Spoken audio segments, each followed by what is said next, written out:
Économie de Max sur i24 News, merci d'être au rendez-vous. Au programme aujourd'hui, industriel contre éleveurs. La crise du porc en France révèle un peu plus le marasme d'un monde agricole inquiet pour son avenir. Combien de temps le bras de fer peut-il durer? Le gouvernement a-t-il pris fait et cause pour les éleveurs? Gros plan dans un instant.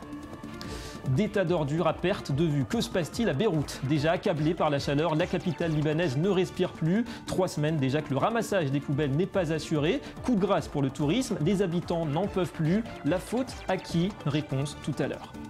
Et puis un invité, l'entrepreneur Jean-David Bénichou, qui nous parlera de l'évolution des métiers du marketing, secteur en veille évidemment par les technologies de la communication. Son expérience, sa vision, il nous les partagera dans quelques minutes. Voilà pour le sommaire. Bienvenue à tous. Avant d'y revenir, un rapide tour du monde de l'actu éco. On reparle d'abord de la Chine, endeuillée après les 2 très fortes explosions qui ont frappé la nuit dernière la ville portuaire de Tianjin. La Chine qui a aussi dévalué ce jeudi sa monnaie pour la 3e journée consécutive. Moins 1% cette fois pour le taux pivot du yuan, ramené ainsi à 6,40 pour un dollar. Ce taux de référence avait déjà été abaissé de 2% mardi, puis 1,6 hier. Mais Pékin promet que ce mouvement ne se prolongera pas et a réfuté une fois de plus tout à l'heure l'idée d'une nouvelle guerre des devises.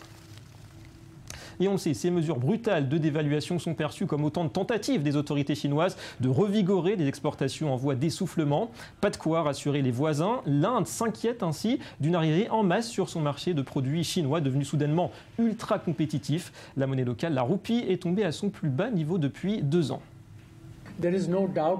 Il ne fait aucun doute que la Chine répond à ses priorités, avec le ralentissement de la croissance de ses exportations, et tente de donner un coup de pouce à son économie. Et tous les décideurs du monde entier, y compris l'Inde, doivent prendre note de ces actions. Les produits et services chinois vont être moins chers en Inde, et nos importations en provenance de Chine vont ainsi augmenter. Et pour éviter un tel scénario de dumping chinois, la roupie a également baissé. La roupie indienne, monnaie partiellement convertible. En Europe, une surprise contre toute attente. La Grèce a renoué avec la croissance. Et oui, au 2e trimestre, plus 0,8% pour le PIB, d'après la première estimation. Bonne nouvelle donc pour Alexis Tsipras, même si on s'attend toujours à une récession sur une année autour de 2%. Le Premier ministre espère l'adoption ce jeudi de l'accord trouvé avec les créanciers sur le 3e plan de sauvetage. Et même s'il compte ses troupes dans son camp, le leader de Syriza peut encore compter sur la confiance de la population. Pour le moment, Tsipras est un Premier ministre très fort, très fortement soutenu. Personne ne peut contester son pouvoir, mais lorsque les mesures de rigueur seront effectivement mises en œuvre, à l'automne ou pendant l'hiver, il faudra voir si le peuple grec continuera à le soutenir. En bref, les chiffres de l'inflation en France, plus 0,2% en juillet d'après l'INSEE pour les prix à la consommation sur un an. Mais par rapport au mois de juin, ils sont en baisse de 0,4% en raison notamment des soldes et de la baisse des tarifs de l'énergie. Notez qu'en Allemagne, l'indice des prix à la consommation gagne 0,2% en juillet sur un an. Et puis l'annonce en Israël ce matin du Premier ministre Binyamin Netanyahou, un accord a été conclu entre son gouvernement et un consortium, incluant notamment l'américain Noble Energy, accord sur l'exploitation du gaz israélien offshore en Méditerranée. La fin peut être d'un long feuilleton, on en parlait la semaine dernière. On interroge Amir Weitman, bonjour. Amir Weitman, bonjour. Allô. Oui, bonjour, conseiller en investissement et fondateur du nouveau mouvement libéral israélien. D'abord, est-ce qu'on peut dire que ça y est, le plus dur est fait, le gaz, c'est une affaire classée avec cet accord ?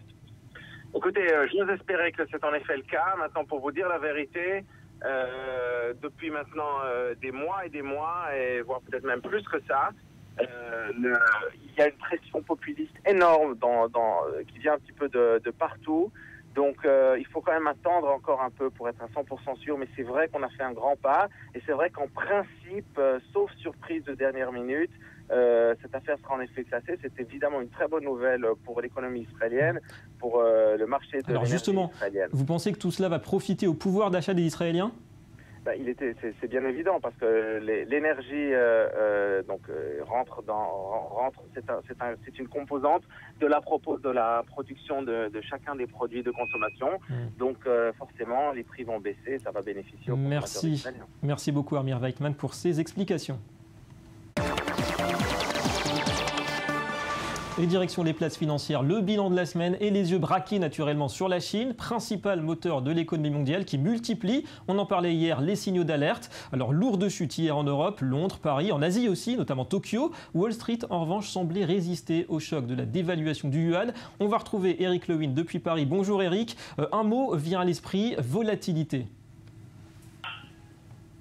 Oui David, il y a actuellement beaucoup de volatilité sur les marchés financiers. On peut résumer la semaine en deux temps. D'abord une forte baisse liée à la dévaluation du yuan et puis après une remontée quand les investisseurs se sont rendus compte finalement qu'il n'y aurait pas de forte dévaluation du yuan, c'est-à-dire que la Banque centrale chinoise n'avait pas vocation à baisser tous les jours la valeur de sa monnaie. Il faut retenir également de cette semaine boursière une forte détente des taux longs, notamment aux États-Unis, et puis des secteurs boursiers assez exposés, comme par exemple le luxe, ou encore les équipementiers automobiles. Dans le cas du luxe, c'est très simple à comprendre. La consolidation se fait en euros pour toutes les valeurs du luxe, et donc la dépréciation du yuan entraîne des pertes de change importantes, ce qui mécaniquement pèse sur les comptes des groupes comme par exemple LVMH ou encore Kering. Le luxe sous pression avec la possible baisse des dépenses des touristes chinois à cause de ce yuan faible. Ils sont 100 millions dans le monde chaque année. Merci Eric Lewin.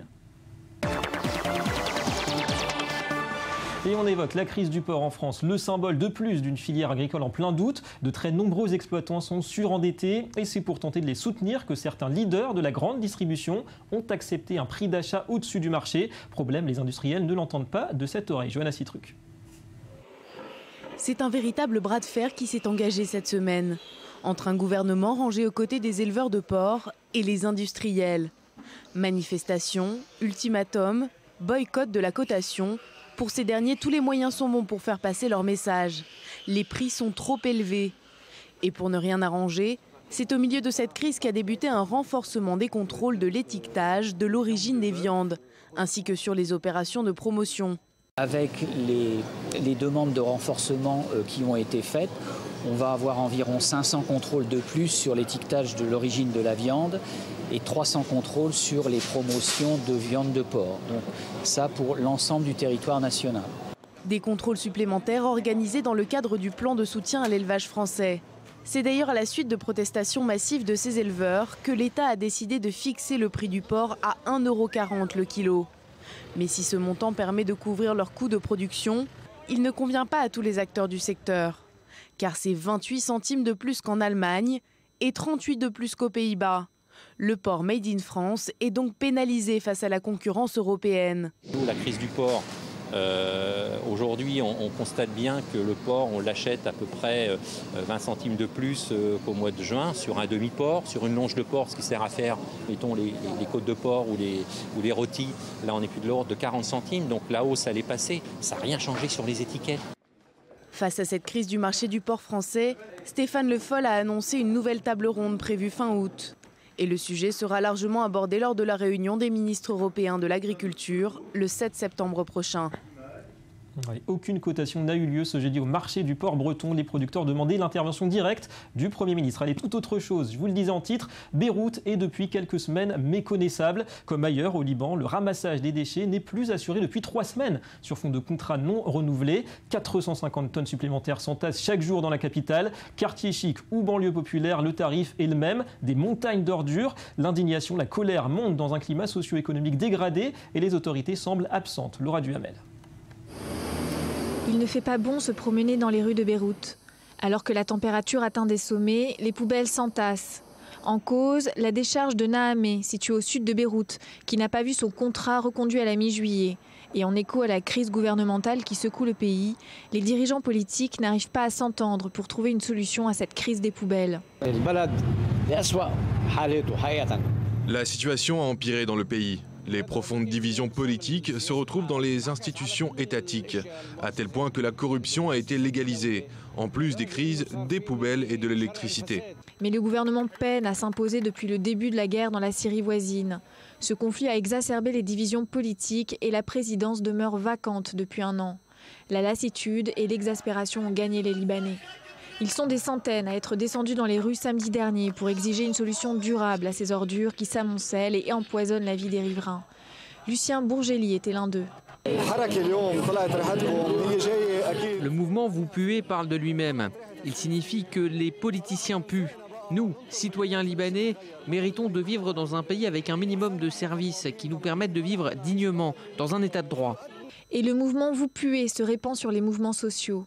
Il permet en outre aux citoyens libanais de s'exprimer sur toutes les difficultés que traverse leur pays. Car cette crise intervient dans un contexte économique morose au Liban.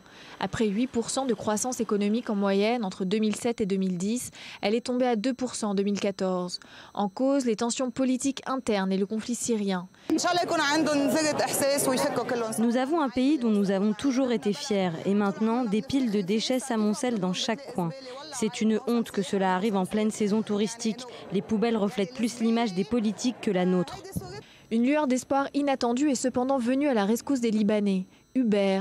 Depuis le 29 juillet, l'entreprise a converti ses chauffeurs en éboueurs. Sur leur application smartphone, les utilisateurs peuvent commander gratuitement ce service tous les jours. Et en moins d'une demi-heure, un chauffeur Uber débarque et transporte leur sac poubelle dans un centre de recyclage partenaire. Avec ce service gratuit, Uber redore son image et ne se prive pas de faire connaître son beau geste via les réseaux sociaux avec ce hashtag Uber Recycle. Un petit miracle pour les Libanais et une véritable aubaine pour l'entreprise. Un bon moyen de soigner sa cote de popularité en étant utile, bien sûr. Et c'est l'heure de l'invité du jour. On va parler marketing, communication, autant de métiers qui sont constamment forcés d'évoluer, de s'adapter à l'évolution des besoins, de l'offre, de la demande, des technologies aussi. Et on accueille un expert, Jean-David Bénichou. Bienvenue. Bonjour. Merci d'être avec nous. Vous dirigez notamment la société Via.io qui investit notamment dans le secteur des technologies de la communication. Parlez-nous un petit peu de vous, de votre expérience. Une vingtaine d'entreprises, une trentaine peut-être même, et toutes sont liées aux technologies de la communication. Exactement. Donc j'ai démarré ce parcours en 92 en créant une première société qui était spécialisée dans les systèmes d'envoi de messages en ondes par téléphone, email, fax et SMS. Et nous avons évolué depuis dans l'industrie des communications électroniques et je dirige la société Via.io qui compte un certain nombre de sociétés qui fournissent des solutions pour gérer les dialogues et les relations clients. Alors parlez-nous justement un petit peu du cœur d'activité aujourd'hui, si on peut dire, à savoir la relation client. Vous connaissez bien sûr la problématique des centres d'appel, des phone calls qui fleurissent un petit peu partout. Est-ce que c'est une activité pour laquelle vous voyez encore un fort potentiel dans les années à venir? Très fort. D'abord parce qu'on est passé des centres d'appel au centre de la relation client, parce qu'il y a beaucoup plus de médias. Avant c'était seulement du téléphone, aujourd'hui c'est des réseaux sociaux, c'est de la vidéo. Et parce que la relation client entre deux individus, ça reste quand même la base du commerce. Et comment vous voyez ces métiers évoluer? Il y a la technologie, l'international, le big data, tout ça, il faut prendre en compte, j'imagine? Alors, il y a plusieurs évolutions. La première, c'est qu'aujourd'hui, on a affaire à des téléacteurs, mais demain, nous aurons dans des centres de la relation client des acteurs tout court qui pourront animer un dialogue en visio. Il y a évidemment l'arrivée des plateformes mobiles qui a considérablement bouleversé le lien que les clients ont avec leurs fournisseurs, notamment tout ce qui est communication asynchrone, tout ce qui passe par le chat, par les réseaux sociaux, Twitter, Facebook, pour ne citer que ça. Articuler une stratégie autour de la voix, du texte, des vidéos de plus en plus. Ouais. Tous les canaux. C'est ce qu'on appelle le multicanal. Alors pour réussir maintenant aujourd'hui, souvent il faut s'ouvrir à l'international. Comment on gère les différences culturelles? C'est un domaine que vous connaissez particulièrement. Très bien, oui, puisque Via Dialogue est présent en France, historiquement, on est présent au Canada, au Brésil et également en Israël. Et donc dans chacun de ces pays, on a des clients différents et des utilisateurs différents. Et on peut constater de très fortes disparités géographiques. Et quel continent ou quel pays particulièrement vous ont marqué? Je peux vous donner une anecdote très simple. En France, le temps moyen d'attente au téléphone pour avoir un argent, c'est 1 minute 30. En Israël, il y a une loi qui oblige la société à rappeler son client après 30 secondes d'attente. Ah ouais, donc c'est autre chose. Voilà. Au Brésil, c'est 45 minutes et au bout de 45 minutes, le client remercie l'agent de l'avoir enfin pris au téléphone. Ouais. Alors un mot aussi sur Israël, puisqu'on y est. Est-ce que c'est un pays pour vous qui est à la pointe de ces technologies de la communication, technologiquement et puis culturellement peut-être aussi?